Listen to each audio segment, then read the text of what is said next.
आइए सुने कार्यक्रम हवा महल।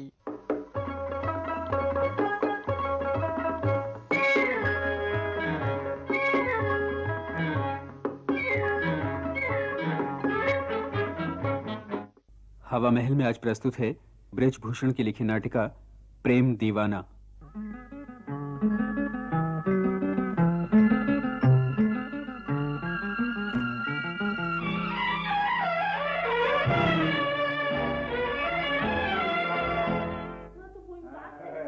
अरे अब तक घंटी नहीं बजी। 10 बज चुके हैं, अब तक तो घंटी बज जानी चाहिए। क्या बात है, कॉलेज की छुट्टी तो नहीं है आज? अरे नहीं यार, सवाल ही नहीं उठता। मैंने खुद प्रिंसिपल को ऑफिस में जाते देखा है। फिर क्या बात है? आओ ऑफिस में चलकर शर्मा से पूछें। हाँ हाँ चलो। शर्मा जी क्या बात है, 10 बज चुके हैं, कॉलेज की घंटी नहीं बजेगी आज? क्या बताऊं, कहाँ मर गए आज सबके सब चपरासी। आप सब लोग अपनी अपनी क्लास में चलिए, मैं जल्दी से घंटी बजवाता हूँ। अच्छा ठीक है। सर राम रख अभी तक नहीं आया, वक्त हो गया है, घंटी कौन बजाएगा? हाँ शर्मा जी, वक्त हो गया है, घंटी अब तक बज जानी चाहिए थी, मगर रामरख अब तक क्यों नहीं आया? खैर वासुदेव को कहिए कि घंटी बजा दे। वासुदेव ने तो 2 दिन की छुट्टी ली है सर। तो फिर साइंस लेबोरेटरी के फरीद को बुलाकर जल्दी से घंटी बजवाइए। सर मालूम हुआ है कि फरीद भी आज नहीं आया। ओहो, क्या कॉलेज के सभी चपरासियों ने हड़ताल की है? रामरख नहीं, वासुदेव नहीं, फरीद नहीं, तो कोई और होगा, किसी से भी बजवा लीजिए घंटी। सर मैं किससे कहूँ और क्या कहूँ, मेरी सुनता ही कौन है। हरनाम सिंह से कहा था कि भैया जरा घंटी बजा देना, तो कहने लगा कि मेरा काम सिर्फ ऑर्डर घुमाना है, घंटी बजाना नहीं। और आप ही बताइए प्रिंसिपल साहब, मैं क्या करूं? यही तो कमी है शर्मा जी आप में। रामरख है नहीं, दूसरा कोई चपरासी घंटी बजाता नहीं, ऐसी हालत में आपके सामने दूसरा कोई हल नहीं है। सर आप भी मुझ पर ही खफा होने लगे, मुझे रास्ता तो बताइए कि मैं क्या करूं? अरे भले आदमी, इसमें करना ही क्या है? 10 कब के बज चुके हैं, घंटी अब तक बज जानी चाहिए थी। जाइए आप ही जल्दी से घंटी बजा दीजिए। क्या क्या मैं बजाऊं घंटी? क्यों, क्या हो गया? अगर आज घंटी आप ही बजा देंगे तो क्या अनर्थ हो जाएगा? सर आज तक मैंने अपनी साइकिल की घंटी के सिवाय दूसरी कोई घंटी नहीं बजाई। आप भी हद करते हैं शर्मा जी। अच्छा जाइए काम करिए अपना, मैं बजा देता हूँ घंटी। नहीं सर, आप बैठिए, मैं बजाता हूँ घंटी। मेरे होते हुए भला आप तकलीफ करेंगे? तो फिर जाइए और जल्दी से घंटी बजा डालिए। जाता हूँ सर, जाता हूँ। बस एक ख्याल आता है सर, वरना अब तक तो मैंने कब की घंटी बजा दी होती। कह डालिए, कौन सा ख्याल है वो? आप तो जानते ही हैं सर कि मेरा साला इसी कॉलेज में पढ़ता है। तो अगर घंटी बजाते हुए कहीं उसने मुझे देख लिया और घर जाकर अपनी बहन को कह दिया तो क्या होगा? तो मैं बड़ी मुश्किल में फंस जाऊंगा सर। वो कौन सी मुश्किल है जिसमें आप फंस जाएंगे? अब क्या अर्ज करूं सर, घर जमाई क्या बन गया हूँ, मैंने तो गुलामी ही लिख कर दे दी है। तो अब आप दफा हो जाइए, मैं खुद ही घंटी बजा लूंगा। नहीं सर, हाँ आप बैठिए सर, मैं जाता हूँ, बजाता हूँ घंटी।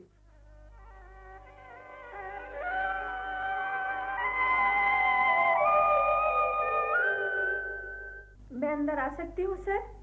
हाँ आओ आओ। क्या बात? सर मैं यशपाल से तंग आ गई हूँ, जरा उसे समझाइए। अगर मेरे पिताजी को उसकी हरकतों का पता लग गया तो बहुत बुरा होगा, उनका गुस्सा बहुत खराब है। क्या हुआ आखिर, कुछ कहो तो। सर वो प्रेम दीवाना है, उसने दुनिया भर में डंका पीट दिया है कि मैं उसे प्रेम करती हूँ, जबकि मुझे उसकी शक्ल से भी नफरत है। मगर उसकी हिम्मत कैसे हुई इतना सब करने और कहने की? हिम्मत का क्या है सर, आजकल कोई भी लड़की किसी लड़के से जरा हंसकर बोल ले तो बस वो समझता है कि लड़की उसके प्रेम में पागल है। सचमुच ये लड़के बड़े दीवाने होते हैं। तो मतलब ये हुआ कि तुम भी यशपाल से हंसकर बोल चुकी हो? हाँ? इसमें बुराई ही क्या थी सर? एक दिन पार्क में मैं अपनी बहन और जीजा जी के साथ बैठी थी, यशपाल भी उधर आ निकला। मैंने सहपाठी समझकर अपनी बहन और जीजा जी से उसका परिचय करवाया। उस दिन के बाद उसने 1-2 बार मुझसे किताबें मांगी, मैंने दे भी दी। बस इसी से उसको गलतफहमी हो गई कि मैं उसे प्रेम करती हूँ। अब आप ही बताइए कि इसमें मेरा क्या कसूर है? पर आज क्या बात हुई, इस वक्त तुम यहाँ क्यों आई हो? आज तो बात बहुत बिगड़ गई है सर। मैं कॉलेज के फाटक में घुसी ही थी कि किसी लड़के ने मुझे कुछ कहा। इस पर यशपाल उस पर बिगड़ गया और दोनों में हाथापाई शुरू हो गई। मेरे बारे में इस तरह की लड़ाई झगड़े हों, ये अच्छा नहीं है सर। इसमें मेरी बदनामी होती है। कहाँ है वो लोग? वो लोग फाटक के पास झगड़ रहे हैं। अच्छा, तुम अपनी क्लास में जाओ, मैं अभी देखता हूँ। आज मैं तुझे जिंदा नहीं छोड़ूंगा। क्या समझता है तू? तूने कैसे उसको हाथ लगाया? मैंने लगाएगा उसको हाथ। हाँ, फिर बोल, लगाएगा उसको हाथ। क्या तमाशा लगा रखा है? जाओ अपनी अपनी क्लासों में। यशपाल, तुम मेरे साथ ऑफिस में आओ। सुनिए शर्मा जी, ड्राइवर से कहिए कि सुरेंद्र को जल्दी से मेरी कार में अस्पताल ले जाए। जी बहुत अच्छा सर। अरे कहाँ? अरे वासुदेव! ओहो, वासुदेव की छुट्टी पर गया है। तो क्या बात थी यशपाल? बात कुछ खास नहीं थी सर। सुरेंद्र मेरे व्यक्तिगत मामले में दखल दे रहा था। मैंने उसे मना किया तो वो गर्म हो गया। बात बढ़ गई, हाथापाई तक की नौबत आ गई। हाथापाई भी ऐसी कि तुमने सुरेंद्र का सिर ही फोड़ दिया? ऐसा क्या व्यक्तिगत मामला था तुम्हारा कि उसे दखल देने की जरूरत पड़ी और तुम्हें उसका सिर फोड़ने की जरूरत आ पड़ी? कैसे बताऊं सर, शर्म आती है। बहुत खूब, शर्म आती है, और वो भी तुम्हें। अपने सहपाठी का सिर फोड़ते हुए तुम्हें शर्म नहीं आई, और अब वजह बताते हुए तुम्हें शर्म आ रही है। वक्त खराब मत करो मेरा। बोलो, क्या बात थी? जल्दी बोलो। सर, वो मेरे प्राइवेट मामले में दखल दे रहा था, ये मुझे सहन नहीं हुआ। आखिर क्या प्राइवेट मामला है तुम्हारा? जवाब दो। सर, सुरेंद्र मेरे और सुजाता के बीच नाजायज दखलंदाजी कर रहा था। क्या संबंध है तुम्हारा और सुजाता का? सर, हम दोनों एक दूसरे को। हाँ हाँ, बोलो बोलो। तुम दोनों एक दूसरे को? सर, बात ये है कि सुजाता मुझको और मैं सुजाता को। रुक क्यों गए? मैं समझ रहा हूँ तुम्हारी बात। तुम सुजाता को और सुजाता तुमको। क्या? असल बात ये है सर कि हम दोनों एक दूसरे को प्रेम करते हैं। Yes sir. प्यार करते जी हाँ। हैं, मोहब्बत करते हैं, यही ना? जी हाँ सर, जी हाँ। गधे हो तुम अव्वल दर्जे के। जी। तुमने अपनी सारी शर्म और हया घोल कर पी डाली है। सुजाता तुमसे प्रेम व्रेम कुछ नहीं करती। मगर सर वो। तुम ही एक नंबर के बेवकूफ हो जिसे न अपनी इज्जत का ख्याल है न दूसरी लड़की की इज्जत का। मैंने क्या किया है सर? सब जानते हैं कि मैं और सुजाता काफी नजदीक हैं। लगता है कि शर्म और अक्ल से तुम्हारी खानदानी दुश्मनी है। कोई कुछ नहीं जानता, सिर्फ तुमने ही डंका पीट रखा है। अगर सुजाता ने अपनी बहन और जीजाजी से तुम्हारा परिचय करवा दिया, तुम्हें अपनी किताबें दे दी, तो इसका मतलब यह हो गया कि वो तुमसे प्यार करने लगी है। अगर तुम्हारी ये बेहुदा बात मान भी ली जाए कि तुम सुजाता से प्रेम करते हो, तो इसमें सुरेंद्र का सिर फोड़ने की नौबत कहां से आई?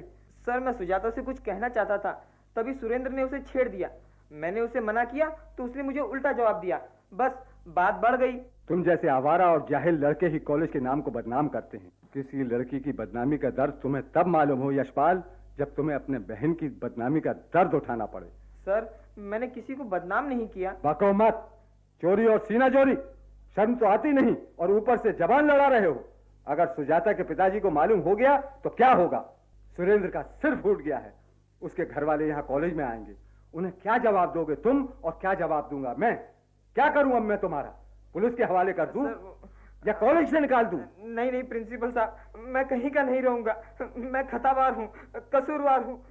इस बार तो मैं दोस्तों के सिखाने से भूल कर बैठा। कौन है ये दोस्त? मेरी ही क्लास के लड़के हैं सर। क्या सिखाया था उन्होंने? यही कि सुजाता बड़ी घमंडी लड़की है, किसी से सीधे मुंह बात भी नहीं करती। अगर यशपाल उसे काबू में लाकर दिखाएं तो हम भी माने कि उसमें कुछ है। और तुम उनकी फूंक में आकर कूद पड़े मैदान इश्क में। ये बताओ कि तुम्हारी कोई बहन है? हाँ सर, 2 बहनें हैं। फर्ज करो इसी तरह कोई तुम्हारी बहनों को बदनाम करने की कोशिश करे तो क्या करोगे तुम? चुप क्यों हो? जवाब दो। सर, ऐसी बात तो कोई भी नहीं सहन कर सकता। तो जो बेजा हरकत तुम सहन नहीं कर सकते, उसके लिए दूसरों से कैसे उम्मीद रखते हो कि वो सहन ही कर लेंगे? क्या तुमने ये समझ लिया है कि सुजाता के कोई है ही नहीं? सर, सचमुच में मैं दोस्तों के कहने में आकर नादानी कर बैठा, मगर इस वक्त बहुत शर्मिंदा हूँ। इस बार मुझे क्षमा कर दीजिए, मैं आपके पांव पड़ता हूँ। बस बस ठीक है, मेरे पांव पड़ने और क्षमा मांगने से क्या होगा? तुम्हारी हरकत से सुजाता को मानसिक कष्ट पहुंचा है और सुरेंद्र को शारीरिक पीड़ा। वे तुम्हें कैसे क्षमा कर देंगे? मैं उन लोगों से भी माफी मांग लूंगा सर। पहले आप तो क्षमा कर दीजिए। मैं अंदर आऊं सर? आइए। सर, रामरख आ गया है। रामरख आ गया है? कहाँ है? बाहर बैठा है, लगता है कुछ नशा करके आया है। अच्छा, अंदर भेजिए उसे। जी बहुत अच्छा सर। जयराम जी की साहब। जयराम जी की। अब तक कहाँ थे तुम? अस्पताल गए थे साहब। अस्पताल जाना था तो छुट्टी क्यों नहीं ली, खबर क्यों नहीं दी? तुम्हारी लापरवाही से कितनी परेशानी हुई है हम लोगों को। क्या बीमारी है तुम्हें, क्यों गए थे अस्पताल? बीमारी तो हमें कुछ भी नहीं है साहब। बीमारी नहीं है तो फिर अस्पताल क्यों गए थे? कुछ काम से गए रहे साहब। बीमारी का इलाज कराने के सिवाय अस्पताल में क्या काम हो सकता है? होता है साहब, आजकल अस्पताल में भी काम होता है। क्या होता है, कुछ बोलोगे भी? साहब, हम खून देने को गए थे। खून? कैसा खून? अपना खून साहब। कल यहाँ एक दुर्घटना हुई।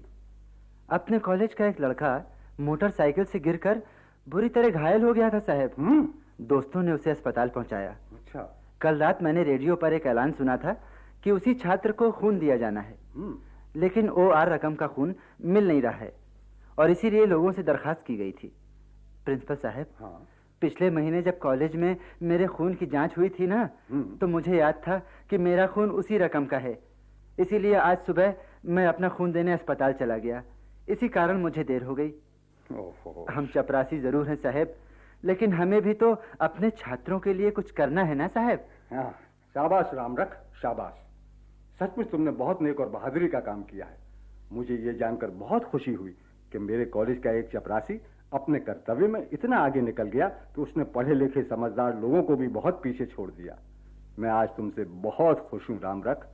तुम्हारे आने से पहले जितना दुखी था उससे कई गुना अधिक खुश हुआ हूँ। ये लो दूध पीना और तुम घर जाकर आराम करो। नहीं साहब नहीं, रुपए हम नहीं लेंगे। क्यों? अभी जो मन में खुशी है, रुपए लेने के बाद तो हमारा मन दुखी हो जाएगा साहब। रामरख, ये रुपए मैं तुम्हें खुशी से दे रहा हूँ। शरीर में कुछ कमजोरी आ गई होगी, दूध पियोगे तो कुछ चुस्ती आ जाएगी भैया। नहीं साहब, हमका कमजोरी नहीं आई है, हमें तो और ताकत आ गई है। हम भी दूसरों के कुछ काम आ सकते हैं। इसी खुशी के आगे कमजोरी मालूम ही नहीं पड़ती साहब। फिर भी रामरख, बात मानो और ये रुपए रख लो भैया। हम आपके हाथ जोड़ते हैं साहब, रुपए हमको नहीं चाहिए, ये रुपए ले लीजिए साहब। अच्छा, तो घर जाकर आराम ही करो, हम खुद घंटी बजा लेंगे। पर साहब, घंटी बजाने का काम तो हमारा है ना। अब ज्यादा बात मत करो, जाओ और आराम करो। अच्छा साहब, जाता हूँ।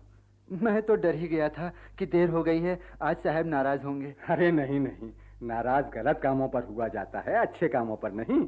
अच्छा, अब तुम जाओ। अच्छा साहब, नमस्ते। नमस्ते। यशपाल जी। तुम सुन रहे थे ये सब कुछ? हाँ सर। देख लो, वो एक अनपढ़ चपरासी है और तुम पढ़े लिखे विद्यार्थी। समझ रहा हूँ सर, वो अनपढ़ इंसान भी मुझे मात दे गया है। मुझे भी इजाजत दीजिए ताकि मैं भी अस्पताल में जाकर उतना खून तो दे सकूं जितना सुरेंद्र के सिर से चला गया है। तो तुम समझ चुके हो कि आदमी का खून भी देश की अमानत है। हाँ सर। आपसी झगड़ों के लिए इसे जमीन पर नहीं बहाना है। यशपाल, ये रामरख भी एक प्रेम दीवाना है। अगर तुम्हें प्रेम दीवाना ही बनना है तो रामरख की तरह बनो। Yes sir. जाओ।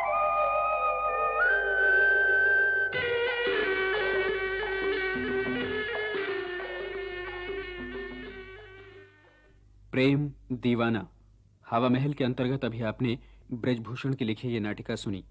प्रस्तुत करता थे पुरुषोत्तम दारवेहकर।